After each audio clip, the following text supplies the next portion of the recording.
What makes true crime shows so fascinating? Is it the mystery? Is it the puzzles that need to be solved? Is it the search for justice for a victim? Let me put on my Keith Morrison voice for Put it on, yes. I mean, this is, I can't do him. He's just incredible. He's got I a love great those voice. crime shows. I All do right. too. Our next guest knows how to answer most of those questions, if not all of them.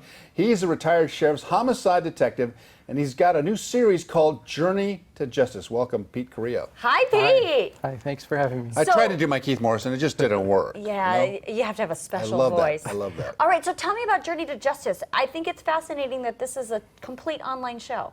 Yes, Journey to Justice is a true crime show dedicated to those detectives who were finally able to find justice for their victims. That's in a nutshell the tagline. It's amazing. So tell me it must be very rewarding to you and also a little terrifying to be in the kind of role of interviewing your former colleagues.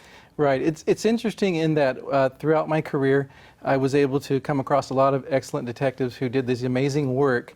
And I had these stories, and a little bit of a backstory is I used to produce Crime Stoppers in San Diego, and we did a lot of crime reenactments and stuff. So I had all these great stories in the back of my head, and I'm taking notes, and I thought, someday when I retire, I want to tell these stories. Right. And here we are. There, we see that, you know, it's one of those things where the intricacies of an interview, for example, we do interviews all the time, Yes. but we don't ask the questions that a homicide detective would ask. Give me an example of something that you would ask that we would never even think of. The very last question, which is there anything else you'd like to tell me? You would not believe what I've gotten from people just People by that spill last their guts, huh? Absolutely. There's stuff that you don't know. People confess to things that you know they did.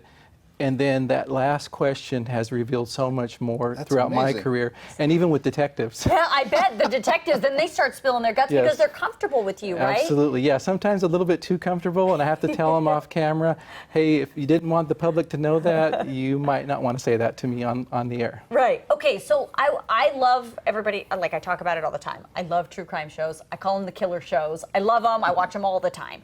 So talk to me about, getting this done is not easy. No, not at all. I was mentioning earlier that it's taken me 4 years to develop this show, and as you know, Hollywood moves rather slowly sometimes. Right. And not everybody got the initial concept of this show, and that's one of the reasons why I actually decided to take it to YouTube, because I wanted to take it directly to the public and let them decide if they like it. So let's go through the steps of how you make a show. What's the first thing you do?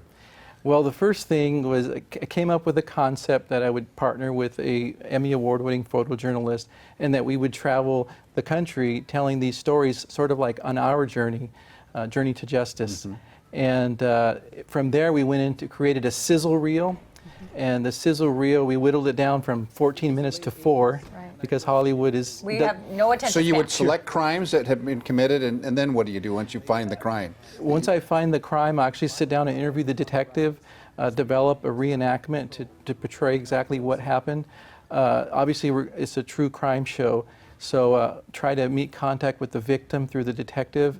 And fortunately, in some of the cases that I've done, the victims have actually interviewed with me, and they've been given some heartfelt stories. You know, I have interviewed many in my career victims of crimes, horrific crimes, Yes. and it is always takes a toll. I mean, it's one of those things because you feel their pain and you feel how this crime has ruined their family. But I'm interested as a detective. I mean, I'm sure you've had to have those conversations with people in the past, but now as the host of your show, is that changed at all for you? No, because during my career, there were times that I got choked up and had to choke back tears. One case in particular, a mom volunteered as a sketch artist to draw her daughter's attacker. Oh, my and that was just an amazing story that I couldn't tell at the time because I was on duty. But as a detective, I turned that over with the department's permission to a great journalist in San Diego, and they won an Emmy on that particular story. And I knew at that point that I had the ability to see these great stories and tell them, and I knew that the public would probably want to hear them. Why do you think the public is so fascinated with these kinds of stories?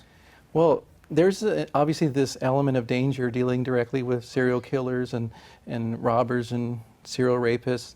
And a lot of people admire what law enforcement does, but they don't necessarily want to be in the thick of it. So with all due respect to the audience, I've been told we just like to be a fly on the wall. We want to be there. That's why, and you might laugh, but I had this concept about following detectives 24/7, like a homicide team. I thought that would be a great show in the year 2000. And I didn't act on that idea, and they created the first 48 a few years later, and I was kicking myself. Right. It's so fascinating. It's all about being an audience member there. Right. I mean, because it's the police work and the investigators and all they do and all they have to go through and the DNA and the technology and all the new things. Like, it's a fascinating look at a way of a necessity in our world that we don't get to be a part of. Absolutely. So these shows really do that. So, okay, where can people see it? They can go to Journey to Justice premiere episode, and episode 2 is out also, and it's called When Murder Knocks. The first episode is regarding a serial killer in San Diego, but episode 2 is about a cold case, a home invasion robbery that went bad in the South Bay area of San Diego, and ultimately a detective cracked the case. It led to a suspect here in the area of Lancaster. Wow. Incredible. All right, Pete Carrillo. Thank you Very so much. interesting stuff. Thanks for having Good luck me. with your series. Thank you. Appreciate I'm being going to be here. watching. Of course.